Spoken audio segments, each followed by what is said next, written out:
E aí, tudo bem? Bem-vindos e bem-vindas a mais uma análise visual por aqui. Bom, hoje a gente tem um tema pela frente que é denso, super complexo, mas olha, absolutamente fascinante. A nossa missão hoje é desempacotar uma linha do tempo teológica muito específica sobre o fim dos tempos. E a gente vai fazer isso se baseando estritamente no nosso texto-fonte. Sabe aquele tipo de texto antigo onde um detalhezinho muda toda a narrativa sobre o julgamento, a ressurreição e o destino da humanidade? Pois é bem por aí. Vamos embarcar nessa investigação profunda. Então vamos dar uma olhada rápida no nosso roteiro de hoje. Primeiro, vamos explorar o mistério da sétima trombeta. Depois, o tempo de julgar e recompensar, seguido por a destruição dos destruidores. Daí, a gente faz a conexão com Coríntios e, para fechar com chave de ouro, a linha do tempo final. Bora lá? Começando pela nossa primeira parte, o mistério da sétima trombeta. Ao longo do texto que a gente está analisando, essa tal da sétima trombeta não é só um detalhe, não. Ela é a grande âncora, sabe? O gatilho central para desvendar todo esse quebra-cabeça teológico. Olha só o que o texto de origem diz. Ele liga o som dessa sétima trombeta a dois eventos massivos e que acontecem ao mesmo tempo. A citação diz o seguinte: "Chegou, porém, a tua ira e o tempo determinado para serem julgados os mortos." Ou seja, não é só um aviso sonoro no céu. Segundo o material, esse é literalmente o momento exato em que a ira divina cai sobre o mundo e tic-tac, o relógio bate a hora exata para o julgamento final começar. Basicamente, a sétima trombeta funciona como um marco temporal definitivo. Tudo, mas tudo mesmo, em relação à primeira ressurreição e ao julgamento, está empacotado no soar dessa trombeta específica. E aí surgem aquelas perguntas clássicas, né? Quem se qualifica para a ressurreição? Qual vai ser a recompensa de cada um? Bom, para o autor da nossa fonte, a resposta inteira mora nesse exato milissegundo. O que nos leva à parte 2, tempo de julgar e recompensar. E aqui, o texto não fala de um julgamento genérico, daquele tipo que todo mundo vai para o mesmo bolo. Ele categoriza exatamente quem é quem nessa história. A fonte divide o pessoal que vai ser recompensado em 3 grupos bem distintos. Número 1, os profetas, que o texto chama de os vencedores. Número 2, os santos, que representam os crentes em geral. E o terceiro grupo, que é bem intrigante, é chamado de os que temem o seu nome. Ter essa separação em mente é absolutamente crucial para entender como vai funcionar a estrutura social daquele milênio que o texto propõe. E, falando nesse terceiro grupo, a definição que o autor dá para ele é super interessante. Os que temem o seu nome não é só uma frase bonita ou poética aqui. O texto define claramente que são as pessoas que ouvem a mensagem, sobrevivem ao chamado Armagedon e entram no milênio para formar as nações. Nações essas que vão ser governadas por aqueles vencedores cristãos do primeiro grupo. É uma dinâmica de poder toda amarradinha, não é verdade? Seguindo em frente, chegamos à parte 3, a destruição dos destruidores. Porque olha, a sétima trombeta não traz só recompensas não, tem um lado bem mais sombrio e drástico atrelado a esse mesmo marco. A fonte destaca essa citação aqui e vale a pena prestar atenção. E para destruíres os que destroem a terra. É fascinante ver o autor traçando um paralelo quase ecológico para os dias de hoje, sabe?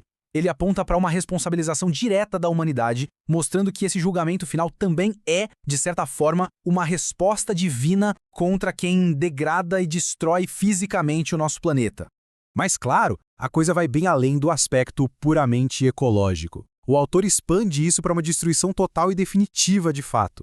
O pacote todo inclui a queda dos chamados moradores da Terra, o fim da entidade descrita como a grande prostituta que engana todo mundo e a consumação final da grande tribulação. E não para no mundo físico, viu? O texto também inclui o julgamento no trono branco e o destino final no lago de fogo. Tudo isso caindo na conta daquele único toque da sétima trombeta.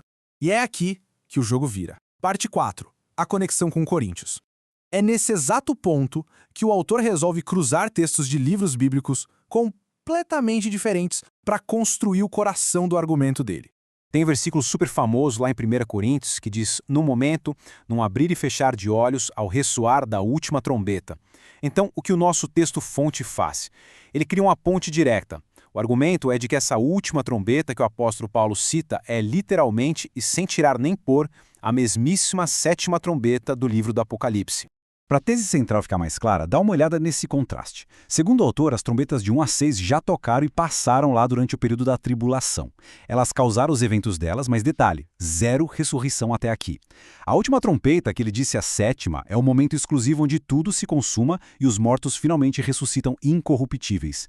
Ou seja, a grande transformação só acontece lá no finzinho da sequência, e não no meio do caminho. E para não deixar dúvidas da visão dele, o autor cruza mais uma referência, agora de 1 Tessalonicenses. Ele argumenta que essa tal trombeta de Deus, mencionada na descida dos céus, onde ocorre a ressurreição seguida do arrebatamento, adivinha, também está totalmente atrelada à 7ª trombeta. Então, a conclusão do material é bem direta. Segundo eles, Paulo ou Jesus jamais mencionaram um arrebatamento acontecendo antes desse exato evento. Com isso, chegamos à parte 5, a linha do tempo final. Agora que a gente já tem todas as peças desse quebra-cabeça na mesa, vamos montar a imagem completa e ver como essa cronologia se organiza na prática. Aqui a gente vê um verdadeiro embate teológico. De um lado, a hipótese rejeitada ativamente pelo autor, a ideia muito popular de um arrebatamento antes da tribulação, antes mesmo da primeira trombeta tocar. Do outro lado, a tese central e negociável do nosso texto-fonte, o arrebatamento focado única e exclusivamente na 7ª trombeta, acontecendo só depois que as 6 primeiras já trouxeram seus julgamentos. Colocando isso numa linha do tempo, a lógica fica assim. Primeiro vem o período da tribulação, com as 6 primeiras trombetas soando. Em seguida, o grande clímax, o ressoar da última trombeta, a famosa número 7, que traz em um pacote só a ressurreição, o arrebatamento e o julgamento dos mortos. E aí sim, logo na sequência, a entrada na Era do Milênio, com os vencedores assumindo suas recompensas e reinando sobre aquelas nações sobreviventes. É uma cadeia ininterrupta de causa e efeito. E assim, a gente fecha mais essa análise. Mas eu não podia ir embora sem deixar essa provocação no ar para vocês pensarem. Se a gente assumir, como faz o texto-fonte, que a última trombeta de Paulo é de fato a 7ª trombeta do Apocalipse, como é que isso muda tudo o que se pensa sobre o fim dos tempos? É incrível perceber que alinhar uma única expressão em 2 textos antigos pode pegar uma visão de mundo teológica inteira e mover eventos cruciais de antes para depois da tribulação. Fica aí a reflexão. Continuem questionando, continuem analisando. Muito obrigado por acompanharem a explicação de hoje e até a próxima.